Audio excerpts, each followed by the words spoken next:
นี่เราจะมาแนะนำขั้นตอนการใช้ CNC เบื้องต้นเนาะตัวนี้ค่อยเอาทดลองเอาบอร์ด iPhone 11 Sunroom เนาะค่อยสิเจียโยเม็ดเบสแบนกับ Wi-Fi เนาะค่อยกระหันละเอียดเรียบร้อยแล้วเนาะฟังก์ชันมันก็จะใช้งานบ่ยุ่งยากเนาะเราจะเอาเมาส์เสียบเอาเนาะคันผู้ใดที่มีเมาส์ก็เสียบด้านหลังเด้อด้านหลังนี่เนาะเพราะว่ากดนี่มันจะยากเนาะเพราะว่ามือเขาใหญ่จอมันน้อยบ่ต่างอย่างกับโทรศัพท์นั่นแหละขั้นแรกเนาะเรามาเบิ่งหัวข้อรันเนาะหัวข้อรันนี่ก็จะเป็นเมนูว่าง่ายคือเป็นหน้าโฮมเนาะหน้าโฮมแล้วหัวข้อไฟล์นี่ก็จะเข้าเซตมาจากโรงงานเนาะหัวข้อไฟล์นี่เรามาเบิ่งหัวข้อไฟล์นี่เนาะสำคัญคือเราสิเจียบอร์ด iPhone 11 Sunroom เนาะเราก็เลื่อนหาเนาะเลื่อนหา iPhone 11เอาก็ค่อยๆตูลงมึงเนาะนี่11มันก็จะมีแรมมี CPU อย่างต่างๆเนาะ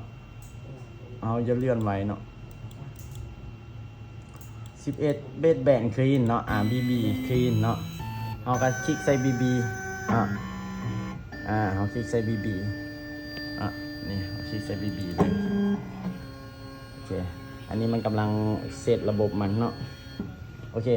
หลังจากเลือกใส่ตัวนี้แล้วเนาะให้เรากด edit เนาะ edit นี่ความหมายว่าเราสิตั้งค่าเนาะย่างมันมาจากโรงงานมันเคลื่อนมันบ่ตรงมุมเนาะเราจะทำการ edit ก่อนกด edit เพื่อแก้ไขเอาง่ายๆสักแก้ไขเนาะกด edit ปึ๊บเข้าไปกด edit เนาะพอกด edit มันก็จะขึ้นมาหน้านี้เนาะเราจะมาร์กอยู่2มาร์กเนาะให้มันตรงไหมเนาะย่านโรงงานมันมาเฮ็ดมามันบ่ตรงโอเคพอมันมานี่ปั๊บเนาะให้เราเลื่อนตัวนั้นเนาะเลื่อนไปหาเม็ดโอเควิธีเลื่อนมาจับตัวนี้ให้โอเควิธีเลื่อนก็คือมาแนะนำตัวมือเนาะมือของเราโอเคมือเราก็จะมี x มี y มี z เนาะx ก็คือตูดไปเนาะยกตัวอย่างเขาสิลอง x ให้เบิ่งเนาะ x ให้เบิ่ง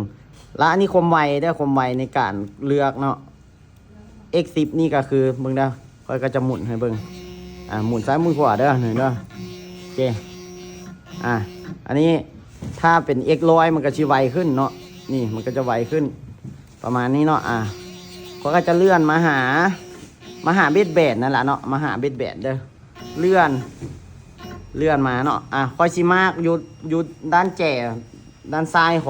ของเม็ดทางเฮาเนาะยกตัวอย่างเม็ดมันอยู่หลวงนี้นี่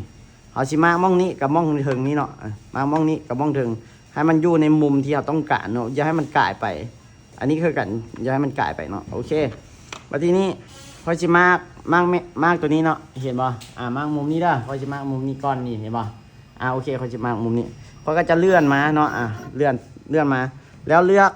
เซตเนาะเพื่อให้มันลงมันสูงโพดเนาะมันสิบ่เห็นมุมค่อยๆเนาะถ้ามันไวโพดเลือก 1x โอเคเลื่อนลงมาโอเคเลื่อนลงมาเนาะแล้ว yz เนาะเราสามารถหมุนหาได้เนาะหมุนหาเด้อเซตเขาก็หมุนค่อยๆเอาลงเนาะมันชี้ไปทางเม็ดมันใส่ 1x เอาเนาะใส่ 1x เอาเด้อนี่เด้อใส่ 1x เอาโอเคประมาณนี้สีอยู่ข้างๆนี้เนาะโอเคเด้อประมาณนี้ถ้ามันลงต่ำลายมันสิไปทึกเนาะเซตนี่โอเคมาเลื่อนมาไว้เลื่อนมาไว้เด้อโอเคให้มันหลุดเข้าไปน้อยนึงเนาะเพราะว่ายานมันจะไปทึกซีเนาะโอเคค่อยซีซองมึงเอาเนาะโอเคจับมุมได้แล้วเนาะโบด้าซีแล้วเนาะโอเคเดี๋ยวเซตนี้ค่อยเสียลงอีกน้อยนึงเนาะมันอยู่สูงโพดซ้ำใดซ้ำหนึ่งก็ได้ดอกเนาะเซตนี่เนาะสำหรับเอาขึ้นลงเนาะเซตนี่เด้อโอเคบัดนี้พอเราเซตค่าไว้เรียบร้อยแล้วเนาะนี่พอเซตค่าไว้เรียบร้อยแล้วเซตเราบ่ต้องไปตั้งอีเด้อเซตนี่ปล่อยมันเลยเนาะ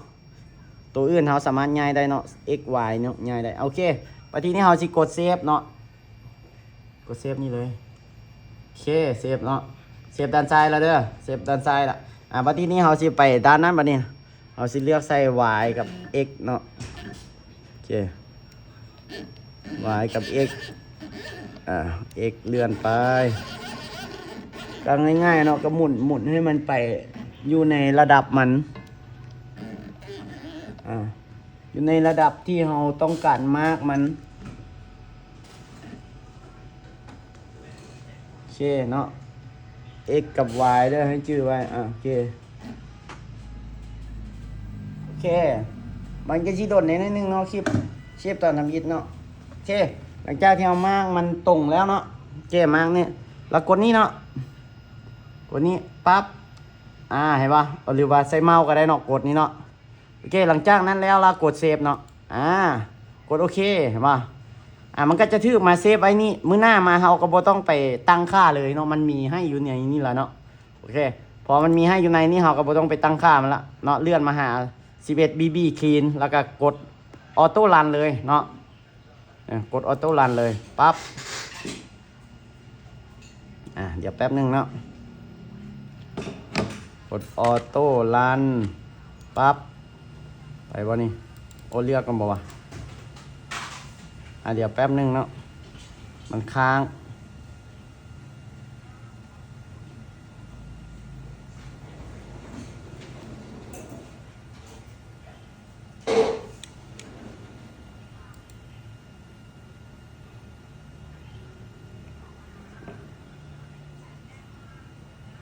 หยุดก่อนโอเคมันกำลังทำการเจียเนาะเพียงแต่กดออโต้รันมันก็จะทำการออโต้รันให้เราแล้วด้านลุ่มไม่อย่างมันเซตค่ามันจะหุ่งงามแล้วเนาะบ่ต้องไปยุ่งยากมันคือเซตค่าไว้มือหน้ามาเราก็เจียได้เลยเนาะความหมายว่าคือสอนให้เข้าใจว่ามันมีมาจ้างโรงงานก็แท้จริงแต่เราสามารถเซตค่าไม่ได้ก็คือมาร์กไม่ย่านมันบ่ตรงข้างบ่มีอย่างต่างๆเพื่อใส่รถมามันเสื่อนเนาะเราก็สามารถเซตค่ามันด้วยตัวเองเลยเดี๋ยวถ้าเบิ่งเดิมว่ามันเจียได้ออกมางามบ่เนาะเริ่มเจียแล้วเนาะ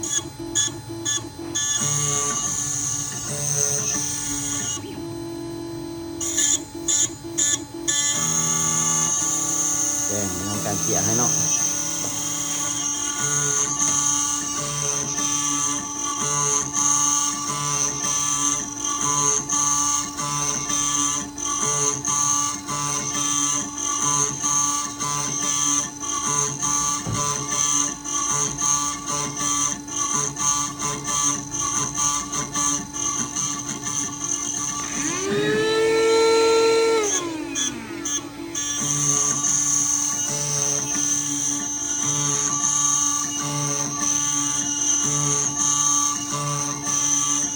โอเคเนาะเจียเรียบร้อยแล้วเนาะเห็นป่ะ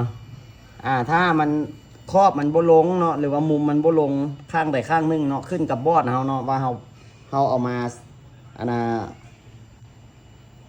เอามาใส่มันเพียงมันเรียบสำไหนเนาะมันก็อาจจะมีข้างที่แมบมันกินโบเบิร์ตเนาะเราก็สามารถมาหัวข้อนี้เนาะหัวข้อนี้เด้อ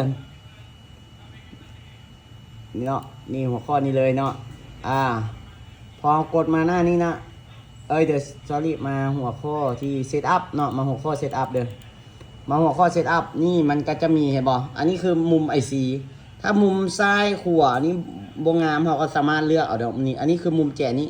มุม1มุม2มุม3มุม4เนาะเลือกมุมเลยถ้ามุมใดที่มันบ่เบิดยกตัวอย่างของค่อยนี้ยังบริเวณอ้อมครอบเนาะอ้อมครอบค่อยก็จะเพิ่มอ้อมครอบเลยเนาะ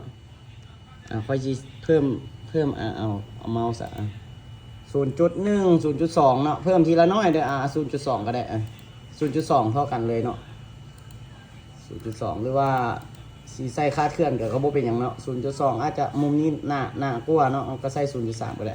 ค่อยกดสตาร์ทเลยแล้วก็กดโอเคเนาะนี่มันทำงานเลยเนาะเดี๋ยวซูมตรงนี้ป่ะแล้วก็ครอบมันที่โบเบิร์ตเนาะก็มันโบเบิร์ตวันนี้มันเกี่ยให้เฮาเนาะมันก็จะเกี่ยให้เฮาเมิร์ดก็วันนี้ใช่ป่ะมันก็จะเกี่ยให้เฮาเมิร์ด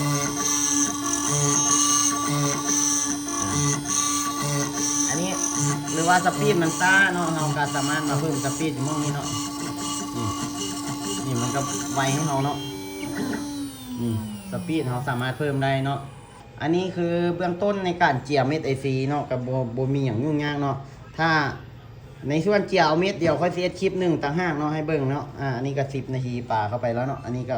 บ่ยุ่งยากเนาะใส่เมาส์เอาเด้อก็มีแต่เลือกไฟล์เนาะแล้วก็ไปเอดตามขั้นตอนที่ค่อยแนะนำให้เนาะ